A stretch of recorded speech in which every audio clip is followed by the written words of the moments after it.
when you are able to vibrate, resonate sounds with your internal instrument, your voice, your organ of the soul, as Henry Longfellow says, that you are able to connect in with the vibration of who you are.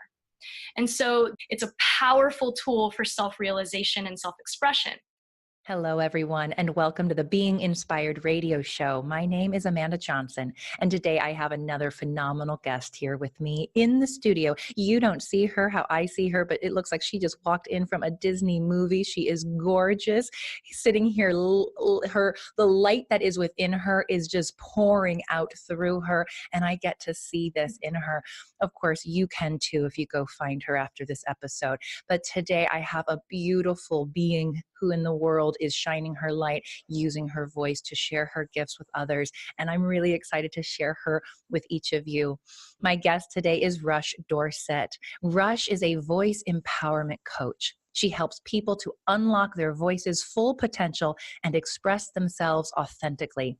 Drawing on more than a decade of experience in singing and performing on stages around the world, as well as training in voice science, yoga, sound healing, and transformational life coaching, Rush has created a unique modality to approach the voice from a holistic mind, body, spirit perspective.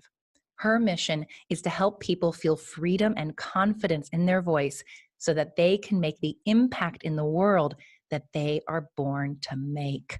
And literally that last line gave me chills all over my body. Rush, thank you for being you, and thank you for being here. Thank you so much, Amanda, for having me on the show. And hello, everyone who is listening. It's a pleasure to be here. Well, we will make sure you know how to get connected with Rush. Like I already feel like I'm like, you guys need to go see her. You need to look her up, but we will get there. I promise. First, we are going to have a conversation that is sure to delight, inspire, uplift, empower you listening. I don't know where this conversation is going to lead us, but I do know that it will be purely divine. So stay tuned and listen for what it has to say to you specifically on this very special day that you are listening to it. So what I love to ask each of my guests before I have them on the show is what it is that they stand for. Why are they in the world? What lights them up? What are they passionate about? Because for me, that is the most inspiring thing to talk about. That is the place to start. Like, why do we do what we do? Who are we? What do we stand for? And then through that inspires others to connect more fully with who they truly are and why they're in the world. So Rush answered that question that she stands for people to own their voice, to unleash their creativity, embody their fullest self-expression. And you heard a lot of that in her bio as well. And so how I'd like to start this conversation today is by asking Rush a simple yet not always easy question, which is, why do you do what you do in the world?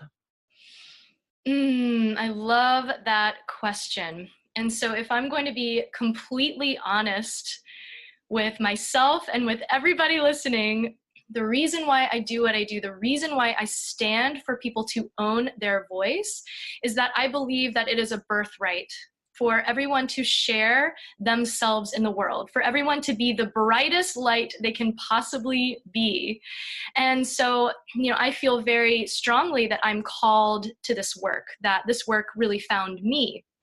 And so it was really in my own process of tuning in to my own self-expression, to understanding what is this instrument that I have, this voice that I have, what are all the possibilities that I can do with it. And so personally, I've always been a singer. I've always been involved in the arts, and creative self-expression has always been a form of deep connection for me, connection with myself and a way to connect with others, a way to create something together. And so seeing people, what saddens me the most is when I see people who are feeling shut down, who feel like they don't have a voice. People who feel like, oh, I'm not creative, or I don't know how to sing, or I don't know how to speak on stage. Those limiting beliefs make me so sad because they're not true. Everyone has a gift to share.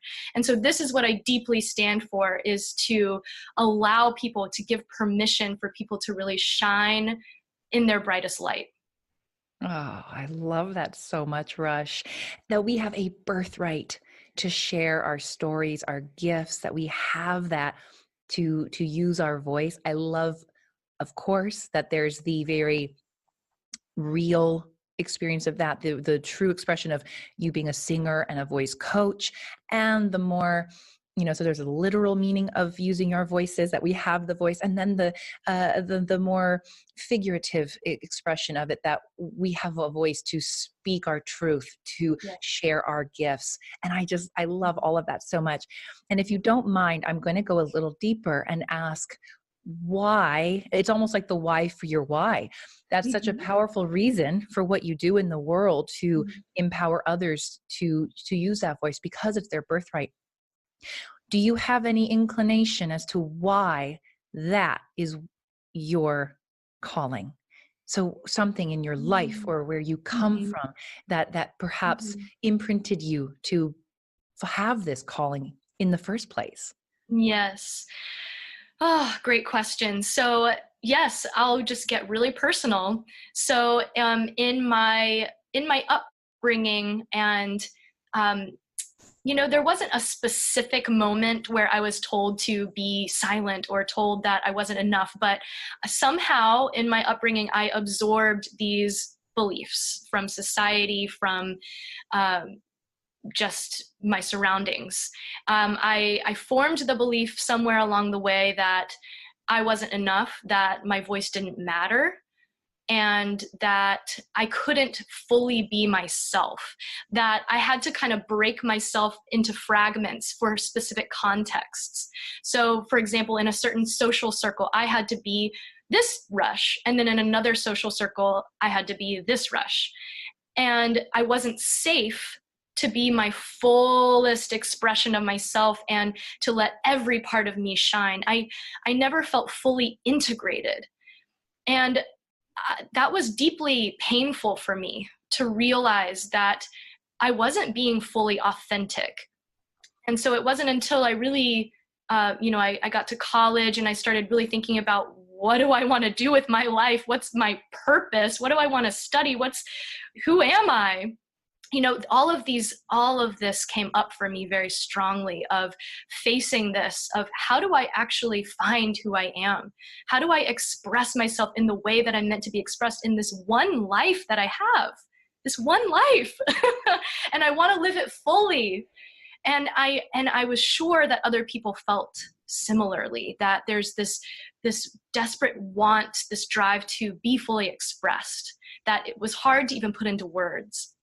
And so the reason why, to come back to your question, the reason why I do what I do is to find that joy, that freedom, that fully aliveness. I'm making up words here, but the feeling of being fully alive and present, that's what I was seeking. And that's what I feel that I'm here to do and that others are here to do as well. So that's why I stand for owning your voice. Oh man, I am just chilled from head to toe. I can't hardly, like, if you could like get in, like my body's like my soul is trying to escape my body right now is what it feels like. It's like, let's like push through here. It's so electric what you're saying. And so I heard so many truths and things I can relate to. And specifically one thing that you said that I was like, oh my gosh, not really necessarily being told by any one person to be quiet or to shut down in a sense from expressing who you are. And yet I actually do have these vague memories of growing up, and I was a very expressive child. I was also in theater and the arts growing up, and so I was a performer. And I remember I'd be in a restaurant or out in public, and I would, at least how I recall, and I think this was true because I've seen it even more recently in my life. A parent of mine might say, "Oh, Amanda, be quiet. Amanda, quiet down. You're in public, etc." Right? So even we don't recognize it, but even those, it's not that that's what our parents were intending to do, but as a young child, we take that information and again, it's imprinted on us, or we somehow create a story around that from a young age. And so I can very much relate and resonate with that experience of yours. So as you are now, wow, you're further on your journey and you're here to be fully expressed, to express all of who you are, to no longer feel like you can only be this Rush and then this Rush, and you have to kind of keep yourself in all these boxes. Mm-hmm. How would you say, or what, I don't even know how to phrase the question, but basically I want to know how the voice on that both literal and figurative, perspective, how it's making a difference for you. So what have you discovered about expressing yourself more fully as you've begun to own your voice? What does that look like? What has that been? Yes, I'm so glad you asked. And even as you asked the question, my heart just, it just ignites because this is my favorite topic.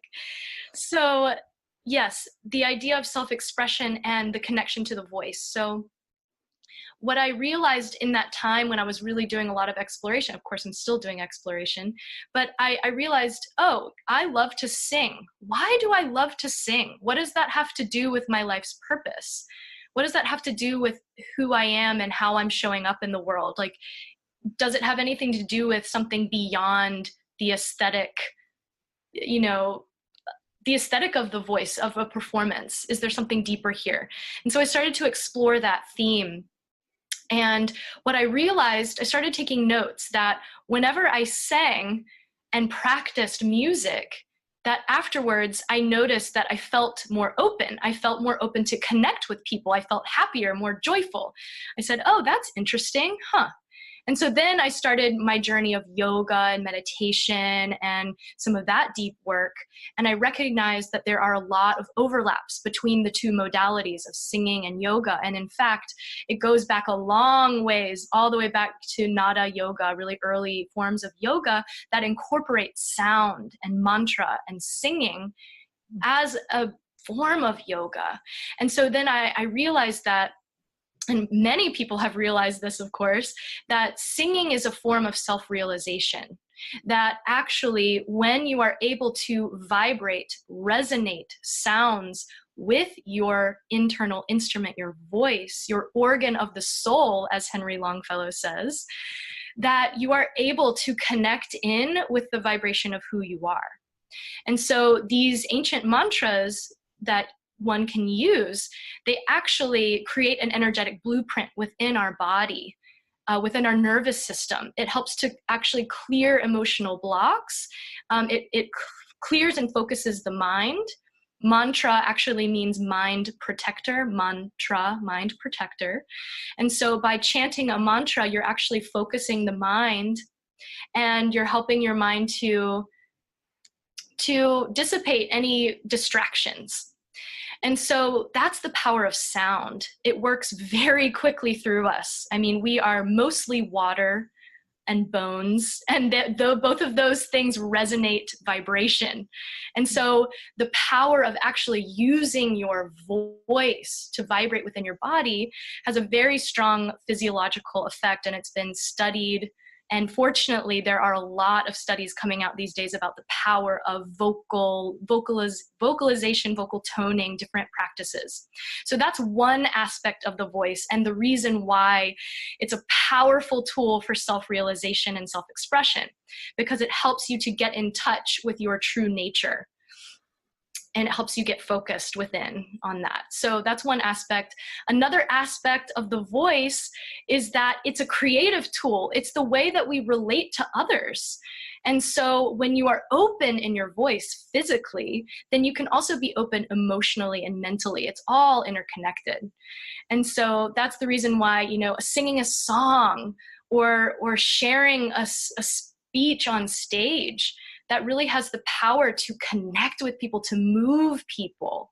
So your voice is it's an energy that you're sharing with the world. So it's the energy behind your words as well as your words. So all of that sums up the reason why I knew that I loved singing for a reason. And I knew that I was fascinated by the voice for a reason. And it's because it all comes back to, it is our instrument for self-expression.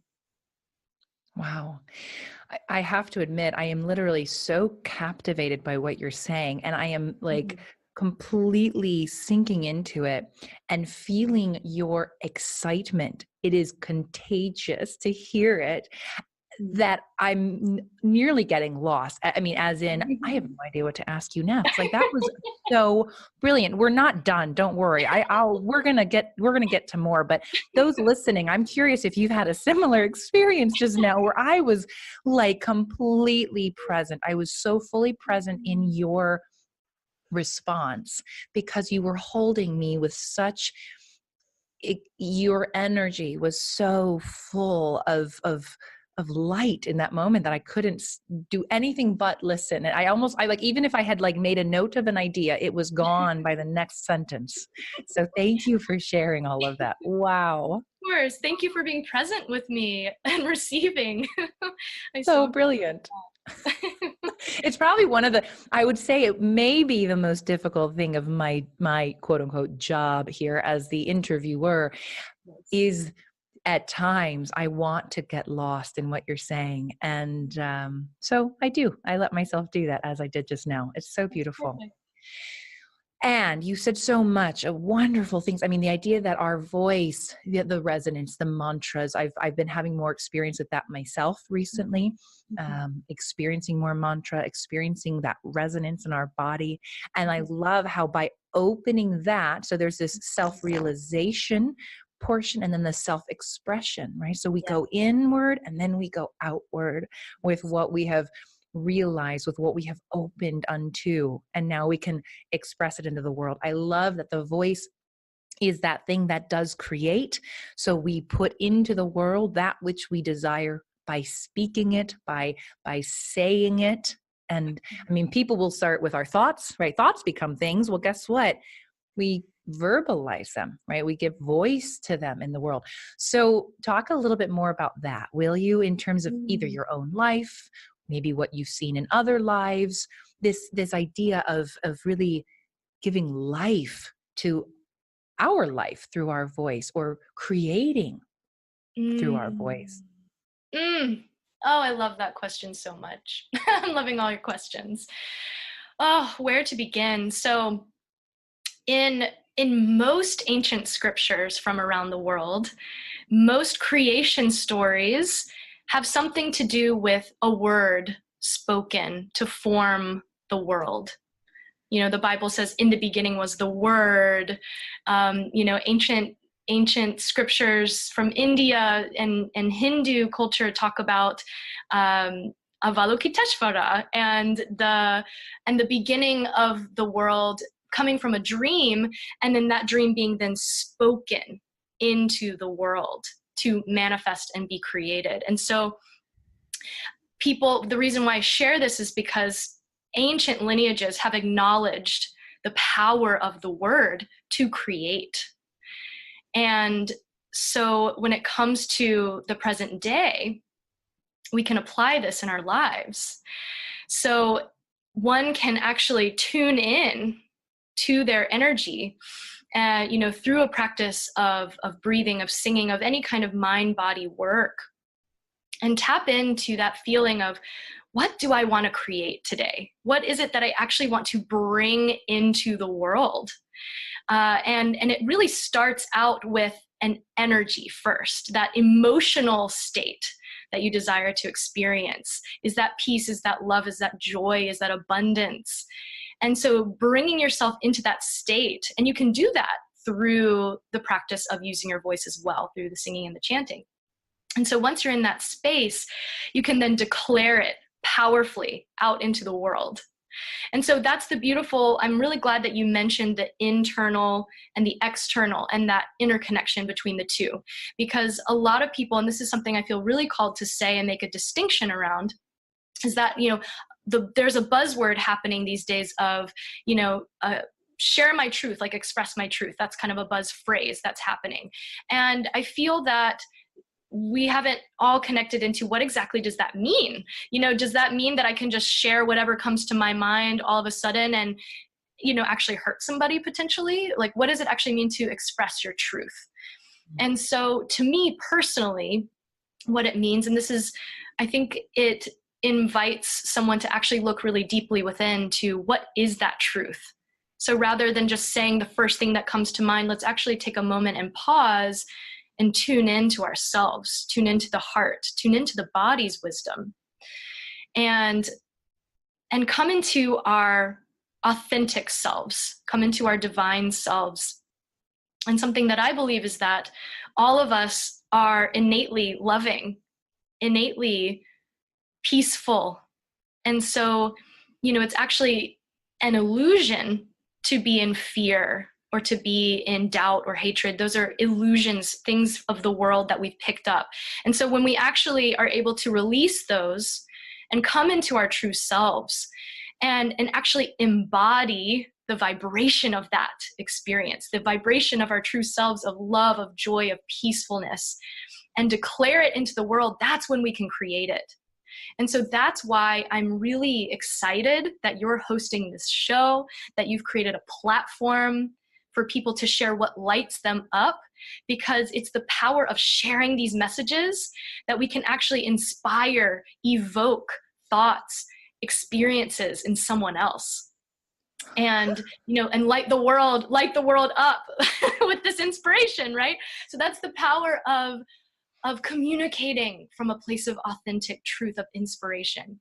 And then one more thing I'll say on this topic, I love it so much, I could just go on and on. But something else I'll say is just to remind listeners that the power of sound, the power of music is something we really know innately. And so if you think about, for example, a song that you listened to back when you were little, and you hear that song all over again, and what does it do? It immediately brings back those emotions, that experience, those memories. There have been lots of studies on this, especially with Alzheimer's patients and in the music therapy world, using music as a tool for recalling. And so the same goes with sound healing. So when you find yourself in an emotional state and you declare it in the world, the way that you say it, the tone that you say it in, the resonance that you're using, that is a sound blueprint that you can actually recall at any time. And it immediately brings back that emotional state. So sound is one of the most powerful tools for manifesting and creating the world that we want to live in. Wow. Oh, so many good things you're saying. And I want to touch upon a couple specifically that really stood out. First of all, I really love that you offered us that distinction of what it means for you personally to express one's truth. And I very much concur in my own experience of it can be a bit of that, that buzzword, or it almost becomes not an excuse, but a little bit of a justification for, oh, I can just say whatever I want. I'm speaking my truth, and for the most part, of course, I really honor that. And I really, really appreciate your invitation to all of us to go within first, to first know, where am I coming from, and what's the resonance from which I am speaking this truth, so that it is going out with that innate love that we are, right? So that it is coming from that place, which, by the way, I have to ask, have you read A Course in Miracles? It sounds I have not, but I know about it. I love that. I love that even better, because you're practically speaking the language of that text. Oh, wow. And, I get to read it. and, at the end of the day, that just to me points back to how truth is truth is truth. Yes. There's some universal truths actually on that note with truth. Our truth, this is a discovery I've made recently. My truth can change. So it's not as if there's one truth forever and ever. Amen. Like I said, I do believe there are universal truths that we point to. And my experience of truth might change. And I remember recently, within the last few months, having an experience of wanting to express my truth, give voice to my truth. Yes. That felt very important for me.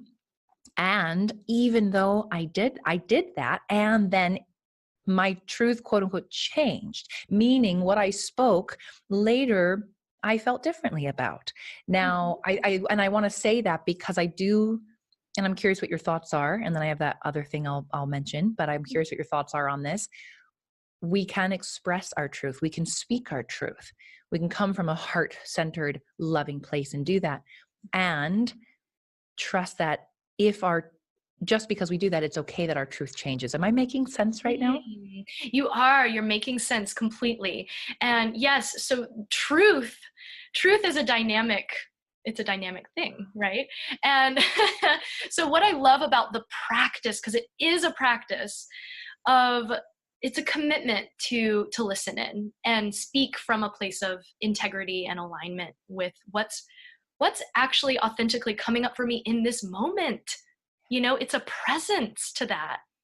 And so I love that you mentioned that, yes, it's dynamic. It changes sometimes because that's the nature of reality. And so it's when we speak from a place of what I think it should be, that's actually, adopting things from the outside that are not necessarily ours or are not necessarily present. And so that's another thing, is that sometimes, yes, we're speaking about love and inspiration and joy and all of that, but sometimes truth doesn't look beautiful. It doesn't appear to be beautiful. It can be very challenging sometimes. I mean, to have a challenging conversation with somebody, to have the courage to actually tap in and really listen to what's authentically coming up for me in this moment, and this is hard right now.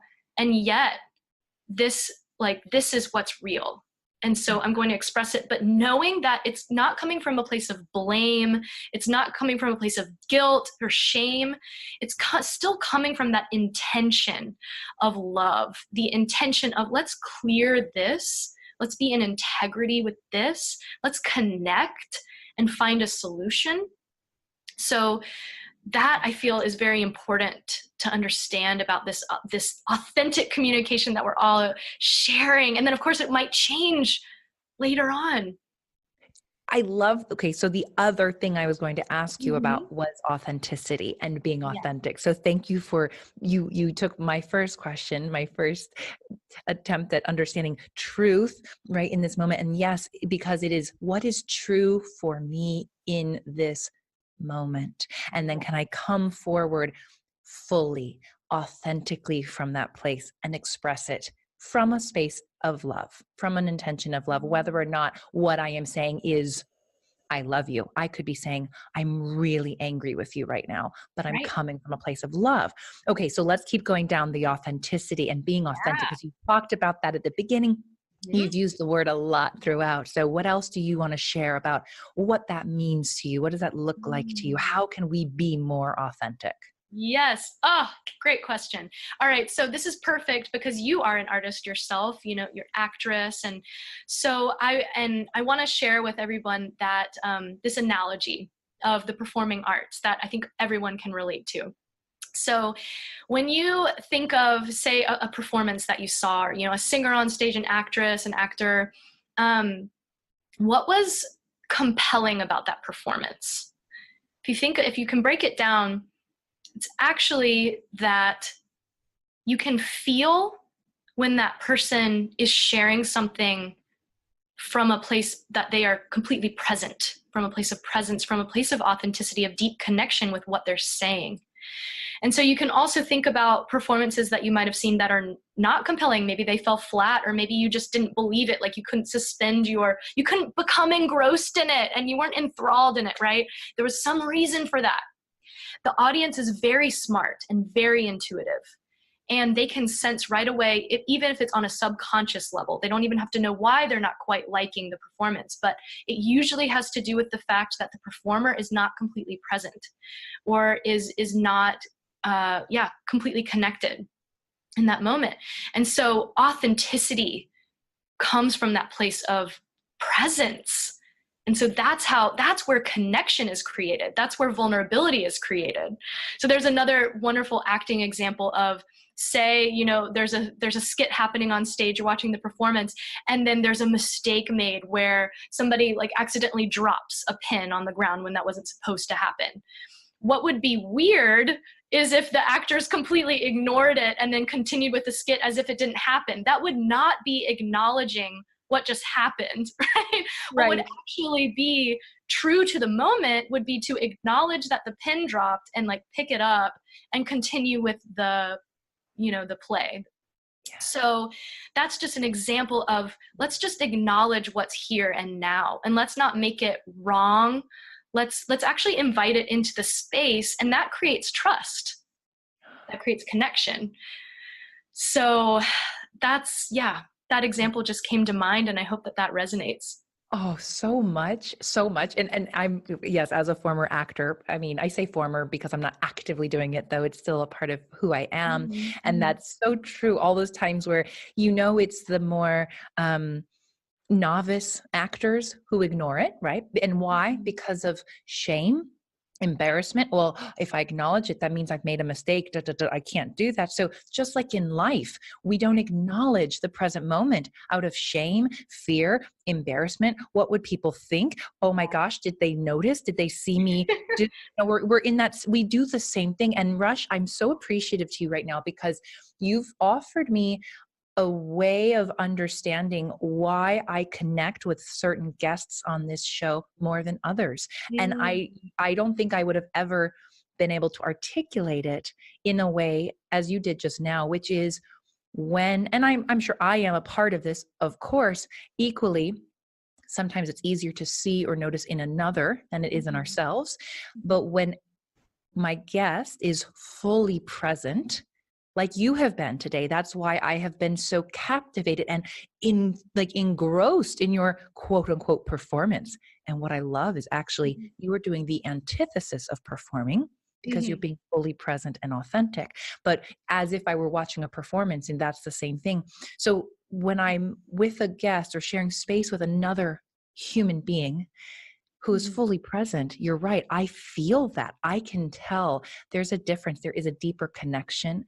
And I can, of course, then turn that around on myself and go, and then so it is with me. When I am fully present, I imagine that those of you I speak with and connect with feel more connected with me, feel more trusting of me in this space. So, and our heads are actually nodding in sync. I don't know if you noticed that, but Yes.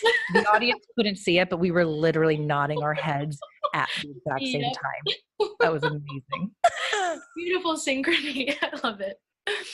Yes. Okay, Rush, we could talk for hours really more. And we're going to respect our time and the time of our listeners. And so I would love to conclude with 3 questions that I ask each of my guests. Great. The first question is, who is a source of inspiration for you and why? Oh my gosh. Okay. Wow. That's a great question. So it's so funny. I'm just going to go with the first thing that came to my mind because there are lots of people that inspire me. But interestingly, the first person that came to my mind is Meryl Streep. And what's interesting is that a lot of people say that I look like her. I was literally just going to say, I'm like, you look like her. Yeah, I've been getting that recently. Like, oh, you look like a young Meryl Streep. So I'll take it. Hey, she is incredible. She's one of the most authentic actresses out there. She deeply connects with her character and she's very deeply committed to her vision in the world as well, and standing for women's rights and standing for people to express themselves as well. I have high respect for her and who she is. Wow, she's a legend. So that's the first person that came to mind. I love so much. I will offer this because I offer this to guests from time to time. Why I love this question so much is because when I ask why, I get to hear who you are. So as you express to me why you are so inspired by Meryl Streep, I hear who Rush Dorsett is in the world, a woman who is authentic, who is deeply committed to her mission and vision in the world.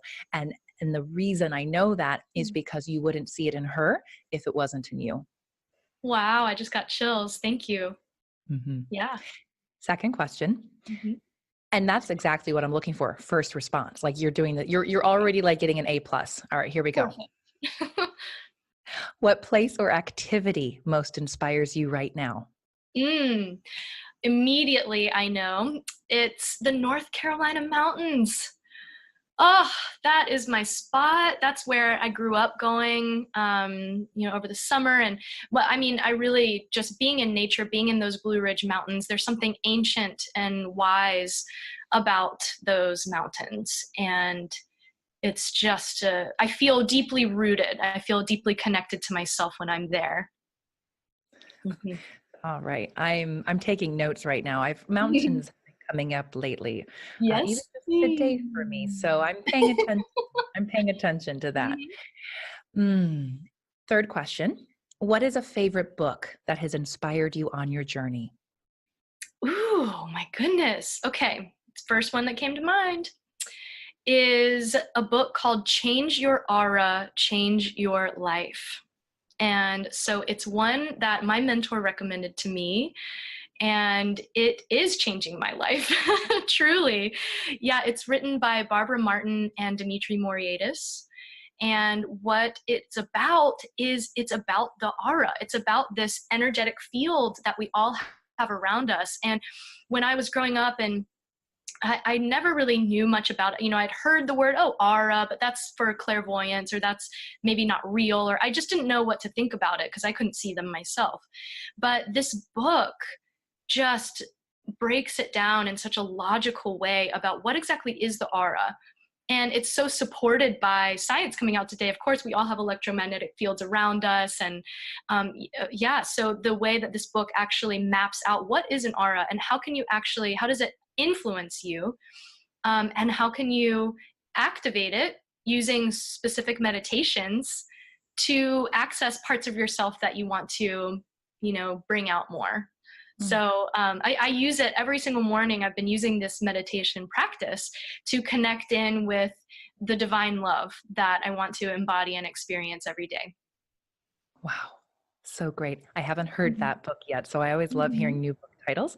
I will make Mhm. sure to link to that book in our show notes. So if Yes. anyone wants to check it out, they can, including links to how they can find and connect with you. Because at this point, if you haven't already felt it, you're going to want to hear more from this woman. You're going to want to go out and at least see a picture of her and say for yourself whether or not she looks like a young Meryl Streep. I have a feeling you're going to Oh. agree with that comment. So Rush, where can they find you? Where can they connect? Yes, so I have a website. It's rushdorsett.com. Very easy. And there you can hear some of my singing recordings. You can check out some of the work that I'm doing. And also, I am hosting an online show as well. It's called the Own Your Voice Show. And it's all about this theme of owning your voice, what that means from different perspectives, including sound healing. There are other voice coaches, and you are on the show as well, Amanda. So I'm really excited to share that series. And so you're all welcome to join and listen into as well. Awesome. We'll make sure you have that link also in the show notes, or just, type in her name, rushdorsett.com. Find her, connect with her, listen to her voice and how she expresses herself fully in all ways. And then find how you are now inspired to activate your own expression by getting in tune with your voice, with your body. And again, find her if you need more resources. Check out this book. It's endless. Maybe this was simply a seed that's been planted for you, or perhaps a few breadcrumbs have been laid on your path for you to now follow and see how might you use your voice to more authentically and fully express who you are in this world. Rush, this has been such a divine pleasure having you on this show today. Thank you so much for having me, for holding this space for me to share what I am just most excited about. And thank you all for listening. Absolutely. This episode is going down in the books as one that has been super inspiring. They all are in their own ways, but boy, I have felt this one in my body from head to toe. For those listening, thank you for tuning in again. And I'm going to ask, if you have not yet subscribed, be sure to do that. It's as easy as pushing a button and subscribing on whatever platform suits you best so that you are notified of these incredibly amazing, inspiring guests that I have and conversation that I have to share with you. And then if this episode spoke to you, share it with a friend, rate it, review it so that we can continue to reach more and more people with these messages of inspiration. And until next time, many, many blessings.